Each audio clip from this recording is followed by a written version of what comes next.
Alhamdulillah Rabbil Alamin. Wassalatu wassalamu ala ashrafil anbiya wal mursalin Sayyidina maulana Muhammadin wa ala alihi wa sahbihi ajma'in, amma ba'd. Yaqul musannif rahimahullah ta'ala wa nafa'ana biha bi ulumikum fid darain. Radiyallahu ankum. La anggal min fawaid au hikamu tasyri'is siyam. Kita masih berada dalam hikmah disyariatkannya berpuasa. Yang ketiga, dari hikmah disyariatkannya berpuasa, iltizamus syukri lil mun'im.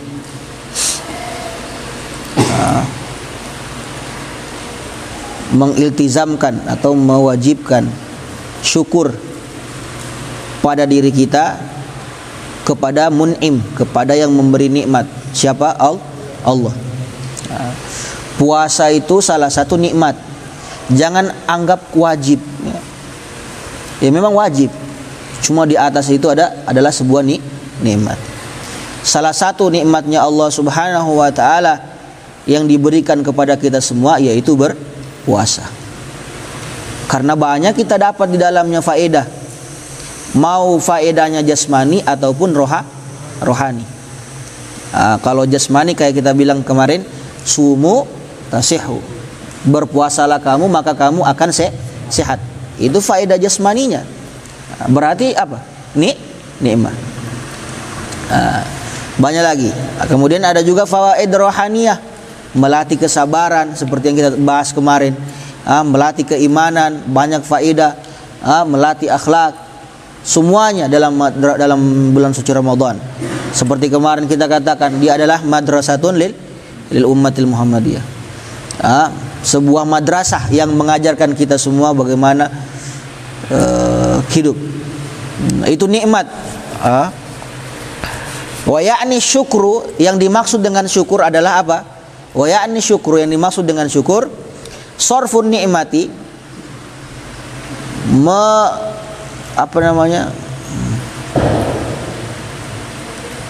memanfaatkan sebuah nikmat fima khuliqat lahu, pada apa-apa yang diciptakan. Memanfaatkan sebuah nikmat kepada sesuatu yang diciptakan. Contoh, Allah ciptakan mata untuk apa? Melihat. Maka melihat dipakai melihat yang baik-baik. Karena itu nikmat. Jadi untuk menghafal Al-Quran, untuk melihat orang soleh, memandang dengan pandangan kasih sayang. Allah keciptakan lidah, maka gunakan lidah tersebut, nikmat lidah tersebut untuk apa? Untuk berzikir, ya, untuk mengaji, untuk membaca Al-Quran, untuk membaca fawaid ilmu. Itu namanya sorfun nikmati fima khuliqat li ajli. Menggunakan sebuah nikmat kepada yang telah diciptakan. Tamam. Jadi tidak menggunakan sesuatu pada bukan yang diciptakan, itu namanya zalim, bukan syukur namanya. Kayak orang bilang dikasih otak tapi dipakai berpikir. Dikasih otak berpikir yang baik. Dikasih badan, dikasih badan, dijaga dengan yang hal-hal yang baik-baik. Jangan minum, jangan pakai narkoba yang merusak tubuh. Jangan minum-minum yang memabukkan. Jangan celakai diri. Itu semua tanda-tanda kezaliman. Allah kasih badan untuk dijaga. Itu maksudnya. Jadi semua apa yang Allah berikan kepada kita patut disyukuri. Yang dimaksud dengan syukur itu nanti ada dua, ya. Syukur nanti dengan lisan, dengan mengucapkan alhamdulillah. Kemudian ada juga syukur bil janan. Syukur dengan janan, dengan hati. Dengan apa tadi? Dengan hati, dengan apa? Amali. Dengan praktek, yaitu dengan tadi itu. Itu arti asli dari syukur. Kalau syukur secara lugatan itu apa namanya? Alhamdulillah. Kemudian kalau secara istilahan apa? Itu sorfun ni'mah fima khuliqat li ajli. Itu betul-betul baru kau dibilang bersyukur. Orang baru dibilang bersyukur kalau apa? Kalau tadi itu dia menggunakan semua nikmat yang Allah berikan kepada apa yang telah diciptakan. Maka wa huwa babuz ziyadah, dan mensyukuri nikmat itu adalah pintu menambahkan nikmat lagi. Jadi kalau mau Allah tambah, mau ndak Allah tambah nikmat? Ya pastinya mau. Caranya dengan apa? Dengan bersyukur.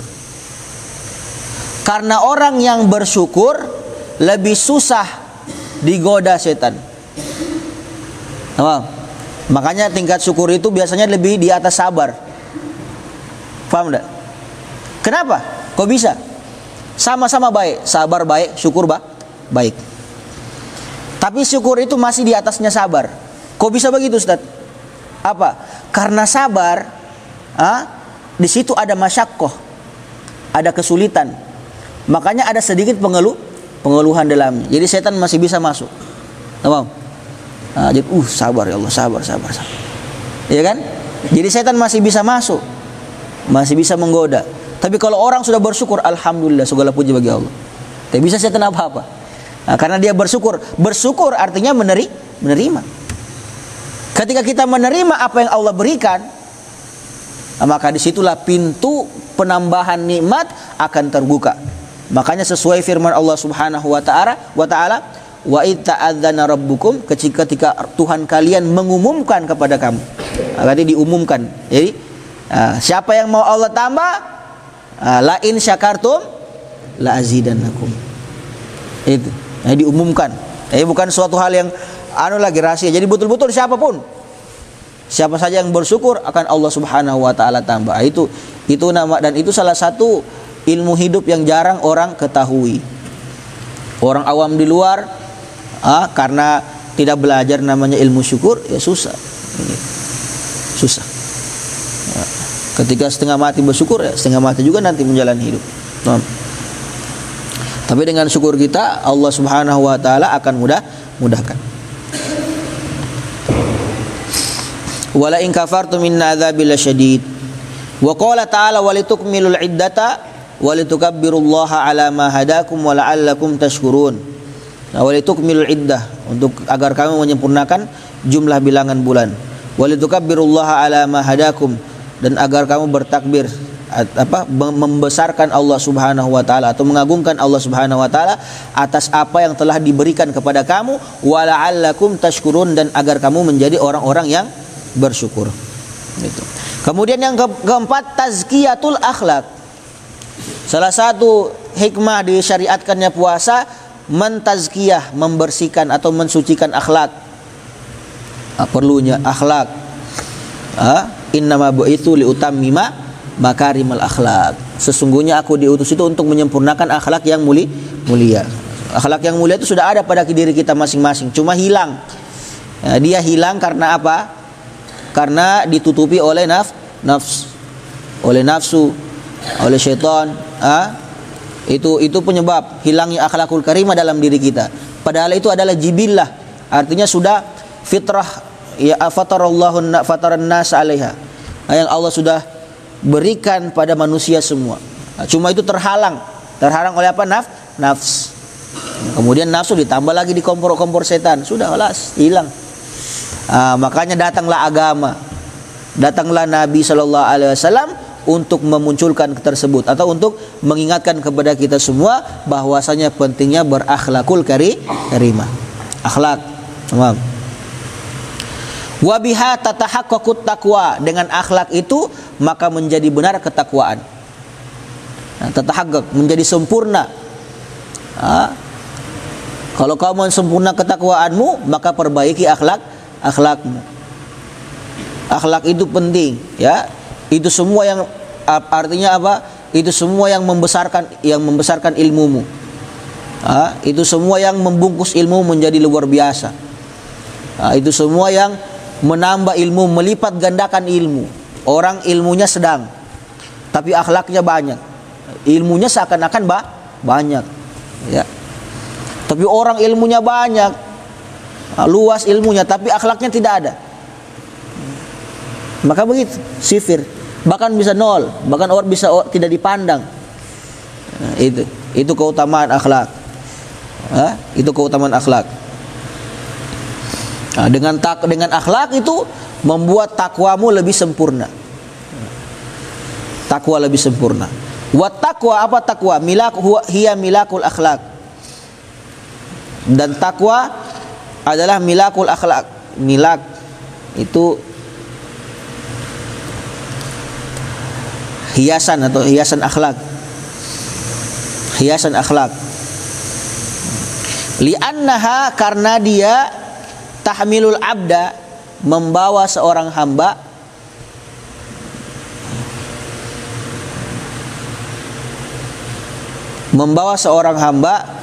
ala fi'li, untuk mengerjakan kulli khalqin sani, setiap akhlak yang mulia. Itu. Setiap akhlak yang mulia, wa tarki kulli khalqin dani, dan meninggalkan setiap akhlak yang buruk. Juga dengan akhlak itu kita hidup tentram, keberkahan itu turun. Jadi kalau kalau akhlakmu tinggi, kalau kita sebagai manusia itu hidup sama-sama dengan akhlak, dengan takwa, dengan Islam, maka turun keberkahan, ya, turun keberkahan di muka bumi. Allah bilang, walau anna alal qura amanu wattaqau la fatahna alaihim barakatim minas sama'i wal ard. Akan kami bukakan berkah di atas langit dan di atas bumi bagi mereka. Artinya tentram hidup mereka. Ya, walaupun dari segi material mereka kekurangan, walaupun tidak megah kehidupannya, cuma tentram. Tapi lihat di luar sana, di biladul kufar, di tempat-tempatnya, di negaranya orang-orang kafir, banyak. Padahal mereka itu hidup dengan kemegahan. Iya, betul enggak? Kalau mau dibilang Indonesia ini miskin-miskin orangnya, miskin-miskin orangnya. Kalau ke Amerika atau ke Jepang atau kemana negara-negara besar, itu dorang punya gaji itu paling rendah itu 10 juta itu sudah miskin itu. 10 juta itu per bulan. Gaji normal orang di sana itu 50 juta ke atas. Itu gaji biasa, gaji buruh. Itu masih miskin, itu masih miskin. Kalau 10 juta itu berarti kurang. Lihat. Kalau di Indonesia berapa gaji? Gaji PNS di Indonesia 2,5 juta, 3 juta. Miskin sekali berarti ya. Tapi lihat, dengan banyaknya gaji mereka di sana, banyak juga orang bunuh diri. Banyak juga orang bunuh diri. Apa yang salah di Indonesia? Alhamdulillah tidak juga banyak orang bunuh diri, padahal miskin semua. Jadi apa yang salah sebenarnya? Nah itu karena tidak adanya petunjuk, tidak adanya hidayah Islam, tidak hidup dengan ketakwaan, tidak ada tujuan hidupnya mereka. Ya tujuan hidup situ. Sampai di Jepang itu dibilang itu ada satu hutan itu, lupa apa namanya. Jadi hutan itu, jadi kalau kau bosan hidup, dibuka itu hutan untuk bunuh diri. Jadi pergi saya, kalau bosan pergi saya sendiri ke sana, buang di situ jatuh. Jadi kau mati sendiri, ada yang kubur, nanti burung gangbakan kau punya bangkai. Seperti itu, sampai disediakan tempat untuk bunuh diri. Di sini alhamdulillah semiskin-miskinnya manusia tiada sampai begitu. Masih bilang bagaimana kabar? Alhamdulillah baik. Padahal tidak baik-baik saja. Itu takwa. Karena orang punya agama. Jadi tapi kalau orang tidak hidup dengan agama, mau kaya dia, mau banyak doinya, tetap tidak bahagia. Tambah stres, tambah penyakit gula. Banyak kejadian seperti itu, orang bunuh diri, orang stres.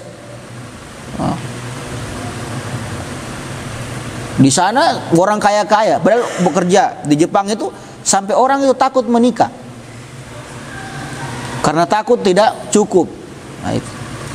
Karena tidak Tuhan. Di sini ambil Indonesia, miskin menikah, banyak lagi anaknya. Jadi pikir makan apa, sudah bikin saja. Jadi juga alhamdulillah Allah yang tanggung. Luar biasa keyakinan. Tapi di Jepang dengan gaji yang saya bilang tadi 50 juta, takut bikin anak. takut menikah.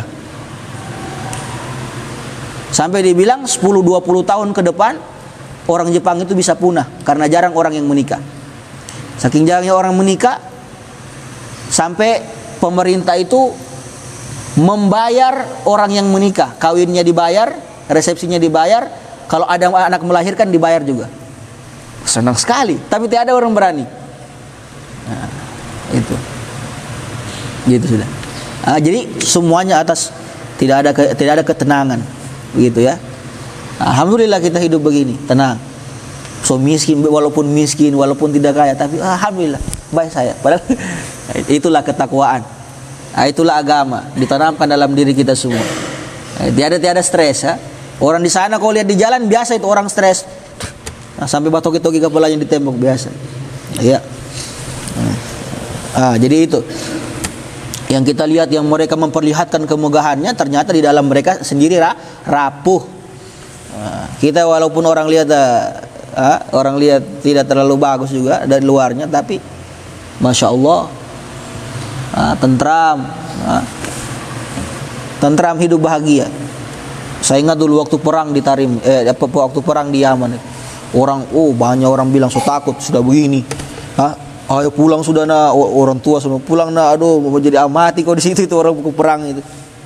Alhamdulillah aman orang di sana, santai begitu, rileks, tidak ada uang naik uang mata uang kasihan turun jatuh mata uangnya dorang ketika tahun berapa itu. Yang dari 1 juta itu 20.000 real sampai cuma 10.000, kebayangkan turun setengah. Mahal apa-apa naik semua, jadi murah apa-apa jadi mahal apa-apa. Tapi orang alhamdulillah santai, tidak ada yang bunuh diri. Padahal perang ini naik apa-apa, presidennya tidak ada. Tapi kenapa? Karena hidup dengan orang-orang soleh, hidup dengan agama. Jadi jangan jauh dari agama. Jadi agama itu sebenarnya menjawab seluruh problematika kehidupan.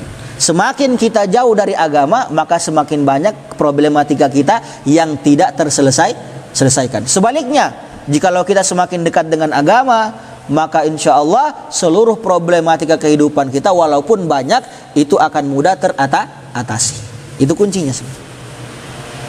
Kembali ke agama, kembali ke Al-Quran, kembali ke orang-orang soleh, dekat. Makanya majelisnya orang soleh itu harus tetap diikuti, harus tetap. Walaupun mungkin kita nanti sudah keluar pondok, tetap ikut majelis, tetap buat majelis, karena di situ ada keberkahan. Allah turunkan keberkahan karena seperti itu. Karena perkumpulan seperti kita ini yang Allah bilang, yang Rasulullah SAW katakan, yang disaksikan para malaikat, yang dihadiri para malaikat, sampai Allah bilang aku ampuni semua mereka. Jadi kalau dosa kita semua diampuni dengan seperti ini, otomatis dosa-dosa orang di sekeliling kita juga diampuni. Jadi tentram. Bahkan ada satu hadis yang Rasulullah sebutkan itu, sesungguhnya Allah Subhanahu wa taala, kata Rasulullah, akan dengan kesolehan satu orang, Allah Subhanahu wa taala akan menjaga keluarganya. Dijaga keluarganya, dikasih tentram hidupnya. Keluarganya orang soleh itu. Kemudian kemudian cucu-cucunya dikasih bahagia juga, dikasih tentram Allah. Bukan cuma cucu-cucunya, orang yang tinggal di sekelilingnya akan bahagia. Bukan cuma orang tinggal di sekelilingnya, orang yang tinggal di sekelilingnya. Bagaimana keberkahannya orang soleh satu orang. Bagaimana kalau banyak, bagaimana menjadi komunitas. Itu namanya keberkahan. Jadi makanya Rasulullah bilang itu, ad-dunya mal'unun, dunia itu penuh laknat. Artinya tidak ada keberkahannya kecuali majelis ilmu, kecuali orang berilmu. Au zikrullah, atau orang-orang majelis yang berkumpul untuk berzikir. Jadi dimanapun kamu berada, jangan pernah jauh dari dua itu. Ta'lim, majelis ilmu, atau majelis zikir. Paham tuh? Tazkiyatul akhlak. Wal akhlak hiya athqal ma yakunu fi mizanil mu'min. Dan akhlak dia adalah yang paling berat. Yang paling berat nanti di timbangan orang mukmin. Jadi kalau kau mau berat timbanganmu, kau rasa-rasa aduh banyak dosaku ini. Apa yang mau kasih berat timbangan? Akhlak. Kasih baik akhlak biar berat timbangan.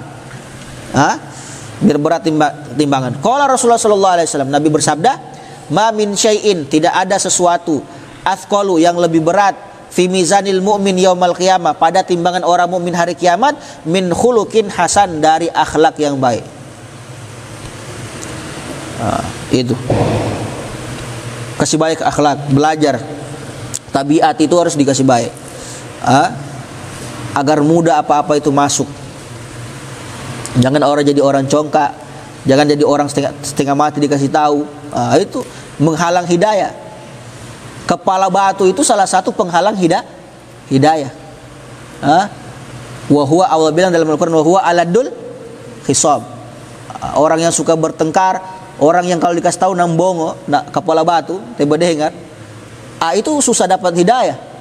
Kalau orang sudah susah dapat hidayah, maka kehidupannya tidak akan baik-baik saja. Susah kehidupannya. Kenapa di sini lihat? Setelahnya Allah bilang, Rasulullah bilang, wa innallaha yubghidul fahishal badhi. Allah itu sangat membenci siapa? Al-fahish. Fahish itu yang melakukan perkara-perkara buruk. Kehidupannya buruk semua. Kayak kalajengking begitu. Kalajengking. Orang baba diam dia teto itu. Dia patok.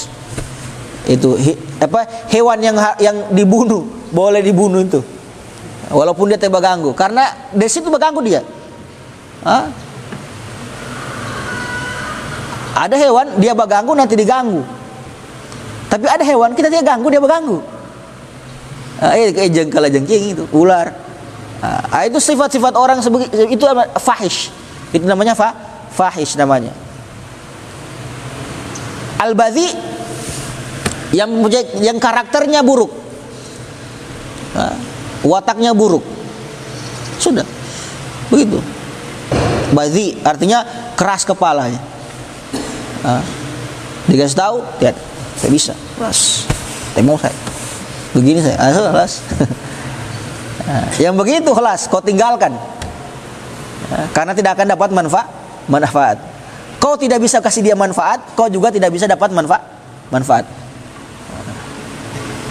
Beda kalau orang gampang menerima, itu gampang dapat hidayah dia. Gampang jadi baik. Tapi kalau sudah aladul khisam, itu. Bagaimana hadisnya aladul khisam itu? Ada yang hafal?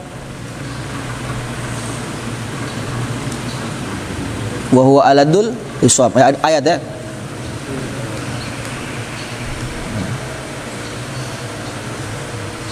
Juz 2.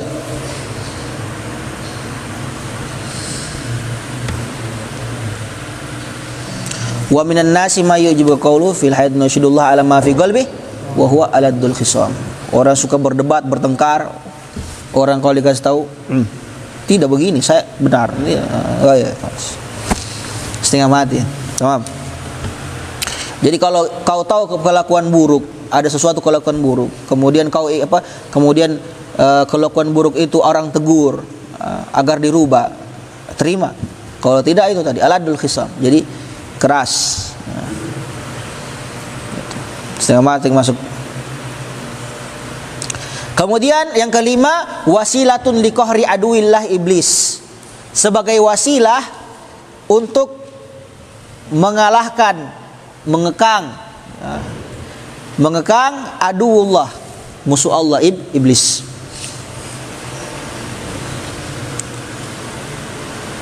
Fasyahawatu, maka syahwat-syahwat itu martaun li syayatin. Marta, tempat datangnya mereka. Di situ yang dia korek kau. Jadi makanya kenapa orang bilang kan wasufidati syayatin, iya kan? Di kalau puasa itu setan-setan dikunci. Cuma kenapa banyak manusia setan Ustaz di bulan puasa? Ya karena tadi ada kita punya syahwat, nafsu. Iblis itu pintar dia. Jadi 11 bulan itu dia sibuk untuk kasih kenal nafsumu dengan keburukan. Jadi walaupun sudah puasa, dia sudah dibelenggu, dia yang berjalan. Ada DP pasukan. Pasukannya apa? Nafsu. Makanya kita mengalahkan nafsu itu, kita membimbing nafsu itu agar tidak bisa, karena setan cuma bisikan. Makanya setan nanti ketika orang-orang yang masuk neraka itu nanti berkhutbah setan. Ini setan nanti di hari kiamat berkhutbah. Wa qala syaitanu lamma qudiyal amru. Dia kasih berkhutbah sama orang-orang ahli neraka. Nanti kan orang ahli neraka pas masuk neraka, balaknat setan, setan, pengajar kau. Tuh orang masuk neraka ini. Kita orang ikut semua kau bilang ke dulu. Nah, akhirnya dia ambil mimbar, berkhutbah dia. Assalamualaikum. Wa qala syaitan, berkata syaitan, lamma qudiyal amr. Ketika sudah ditentukan sudah perkara ini. Ada yang ke neraka, ada yang ke surga, ada yang ke surga, ada yang ke neraka. Sudah. Akhirnya setan berbicara. Ya Rob, sebelum mulai kita punya siksaan, tunggu saya bicara dulu. Kasih pahamin manusia-manusia yang bodoh ini, yang baik saya. Lamma qudiyal amru innallaha wa'adakum wa'adal haq. Allah sudah menjanjikan kalian dengan janji yang benar. Setan bilang begitu. Wa wa'adtukum fa akhlaftukum. Dan saya kasih janji kamu, tapi saya bakal. Itu kamu rasa itu. Makan itu. Wa ma kana liya alaikum min sultanin illa an da'awtukum fastajabtum li. Setan bilang, tapi jangan salahkan saya. Saya tiada yang saya kuasai dari kamu. Wa ma kana liya alaikum min sultan. Saya tidak bisa berkuasai manusia. Di dunia itu kamu berkuasa. Saya tidak bisa apa-apa. Cuma saya berbisik saja. Pergi kita sana. Ayo. Itu begitu saya. Illa an da'autukum fastajabtum li. Kamu yang mau. Kamu bodoh berarti. Fastajabtum li. Fala talumuni walumu anfusakum. Jangan celah saya, celah dirimu sendiri. Kau rasa itu neraka itu. Waliyadzubillah. Kita lihat banyak sekarang orang-orang yang merasa hebat, merasa sombong. Bahkan lebih setan dari setan gitu. Sampai ada beberapa orang artis-artis yang mengatakan, tiap apa saya di neraka, banyak temanku juga di neraka. Kata kufur. Tiap apa saya di neraka, banyak temanku di neraka. Bangga dengan neraka kawan. Sombong kan, sombong. Itu nanti setan bilang, kau rasa itu neraka kau minta-minta.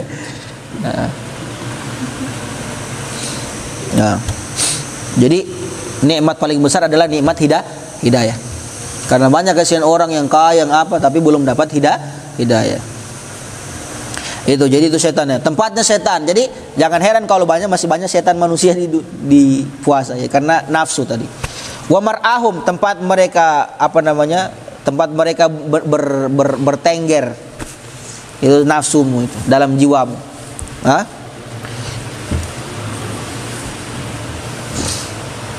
Wa nafsu akhbath min sab'ina syayatini. Nafsu itu lebih buruk daripada 70 setan. Karena 70 setan cuma berbisik. Nafsu dia kalau kau kendalikan dia yang kendalikan enggak kau. Tapi kalau bisa kendalikan tiada manfaatnya setan ini. Bapak namanya berbisik. Wa madamu yataraddaduna 'alal 'abdi kana mahjuban. Wa madamu, dan selama. Wa madamu artinya selama. Selama yataraddaduna, mereka mereka mengelilingi seorang hamba, berbolak-balik mengelilingi ya seorang hamba, alal abdi, seorang hamba, kana mahjuban, maka hamba tersebut mahjub, terhalang. Itu.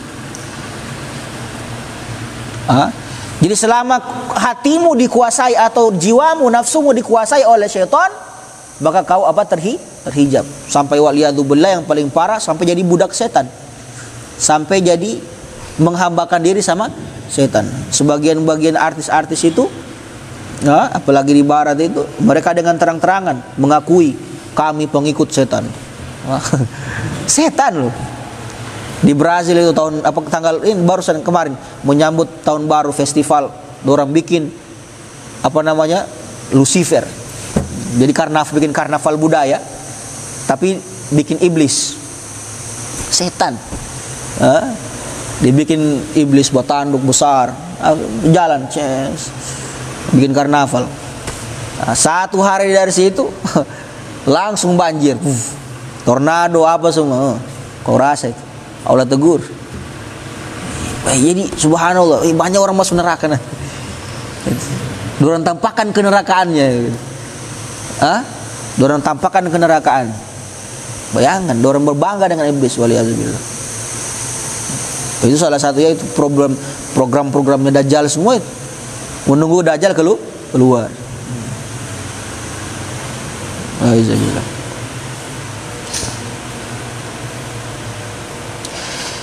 Rawal Imam Ahmad an Abi Hurairah qol. Imam Ahmad meriwayatkan hadis dari Abi Hurairah berkata, Rasulullah sallallahu alaihi wasallam bersabda, "Laula anna syayatina yahumuna ala qulubi bani Adam." Kalau seandainya bukan syaitan, atau kalau seandainya syaitan tidak yahumuna, mengelilingi ala qulubi bani Adam, mengelilingi hati-hatinya anak Adam, atau jiwa-jiwanya kita dikelilingi syaitan, ditutup. Lanadharu ila malakutis samawat, pasti mereka itu sudah melihat ke alam malakut, alam para malaikat. Karena kita terhijab oleh itu nih. Setan, nafsu, ya. Setan yang membuat nafsu besar. Makanya dibilang, apa paling besar musuhnya manusia? A'daik an-nafsul ladzi baina jambaik. Musuh paling musuhmu, bukan teman satu kamarmu, bukan teman bakalaimu, bukan musuh itu. Itu biasalah, santai. Jangan sampai kau musuh betul-betul manusia. Ada a'daik, musuh paling musuhmu itu an-nafsul ladzi baina jambaik, nafsu yang di dirimu. Itu yang kelima. Yang keenam, minha ma dzakara al-Imam Ibnu Hajar al-Haytami rahimahullah fi kitabih, yang telah disebutkan oleh Imam Ibnu Hajar dalam kitabnya Ithafu Ahlil Islam bi Khususiyati Siyam. Kitabnya namanya Ithaf Ahlil Islam bi Khususiyati Siyam. Apa faedahnya? Kasrun nafsi, mematahkan nafsu, itu melembutkan, ya, bukan mematahkan. Nafsu yang keras dengan puasa dilembutkan. Kasrun nafs. Wa tajallil qalbu lil fikri wa dzikr, dan hati itu menjadi tempat untuk berfikir dan berzikir. Jadi orang puasa kalau lapar itu enak dia berzikir. Beda kenyang. Pas. Masuk kenyang, sudah. Tiada apa diingat. Bantal. Bantal itu. Makanya ada 3. Mafsadatun lil anami, al-aklu wan naumu wal ada 3 itu yang merusak manusia, merusak badan manusia. Banyak makan, banyak tidur, banyak berjima. Kalau orang lapar, maka nafsunya akan turun. Makanya Nabi sallallahu alaihi wasallam bilang,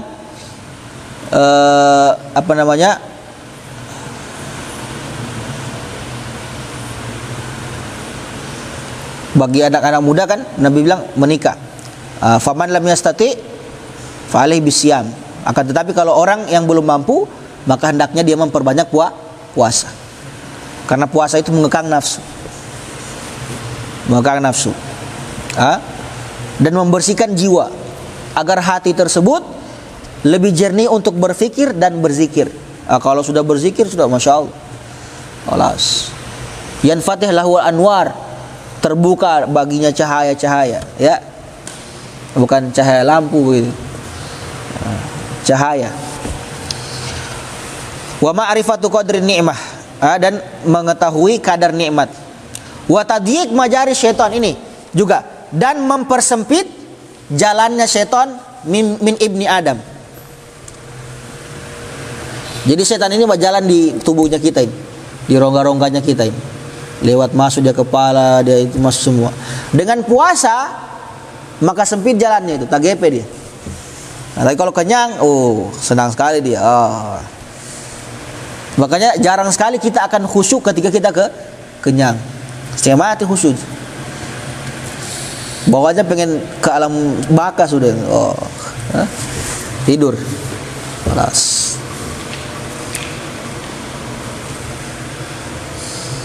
Fa inna syaitan najri min bani Adam majrad dam. Karena syaitan itu berkeliling di tubuh manusia itu seperti darah mengalir di tubuh kita itu. Begitu mereka. Kama warada fi sahihain, seperti yang telah disebutkan dalam sahihain wa ghairuhuma minal hikam.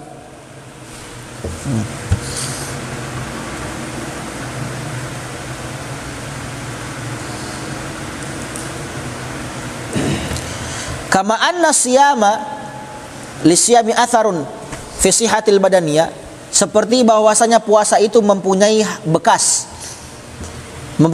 manfaat pada sehat badan, wa afiatil ajsad, dan keafiatan tubuh. Fahuwa yuharrirul jisma, dia membebaskan tubuh. Jadi salah satu manfaat puasa juga di sini katakan yuharrirul jisma, membebaskan tubuh dari apa? Minal iltihabat, dari penyakit-penyakit lah.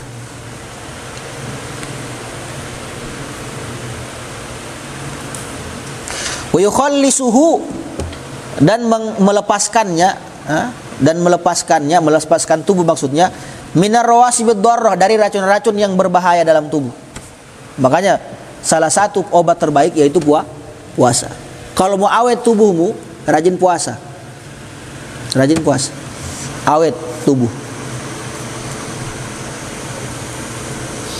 Dia menghilangkan berbagai racun-racun yang ada dalam tubuh. Wa huwa ilajun lil adid minal amrad al batiniyah. Dan dia termasuk ilaj, obat. Lil adid, bagi sejumlah penyakit batin, penyakit dalam. Penyakit dalam maksudnya imam penyakit roh, kayak sombong, kayak apa, itu penyakit juga. Juga penyakit seperti apa? Penyakit dalam tubuh ini. Kayak apa?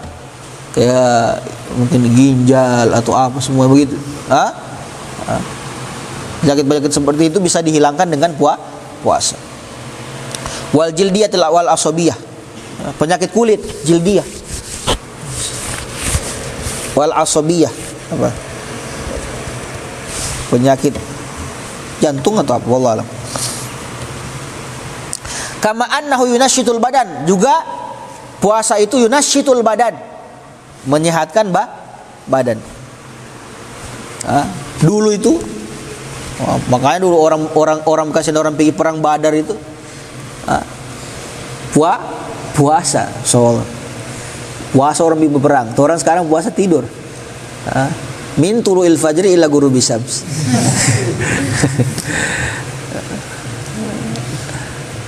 Masih ma'anis som, hilang maknanya puasa.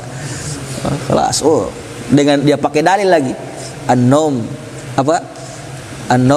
fi Ramadan ibadah. Iya, ibadah, cuma lewat zuhur asar. Masih dai juga tidak. Sama saja itu. Kau tutup keran satu, tak buka keran yang sebelahnya. Tidak ada manfaatnya itu. Yunashitul badan. Jadi menyehatkan badan. Wa yuqawwil fikra. Ini. Jadi bagi yang sesat setengah mati menghafal, banyak-banyak puasa. Dia kuatkan otak itu. Dikasih jernih otaknya. Dikasih kuat. Jadi orang, Ustaz saya lemah setengah mati menghafal. Kalau setengah mati menghafal berpuasa. Insya Allah kuat hafalan. Tapi kalau masih lama juga, sudah berarti cari cara lain. Wa dzakirah, ingatan. Memperkuat ingatan. Dia tidak gampang lupa. Orang kalau banyak makan juga gampang lupa dia. Penyakit pikun cepat. Itu. Apalagi kalau banyak makan micin itu. Pikun cepat. Dan cukup semua itu tadi dirangkum dalam hadis Rasulullah sallallahu alaihi wasallam. Wa qala alaihi salatu wasallam sumu tasih. Yes. Berpuasalah kamu akan sehat. Insyaallah. Wallahu taala alam bisawab. Fatihah bil qabul tamam kullu sulma musallasyan. Mudah-mudahan fi khairin ulufin wa afiya wa ila hadratin Nabi Muhammadin sallallahu alaihi wasallam. Al-Fatihah.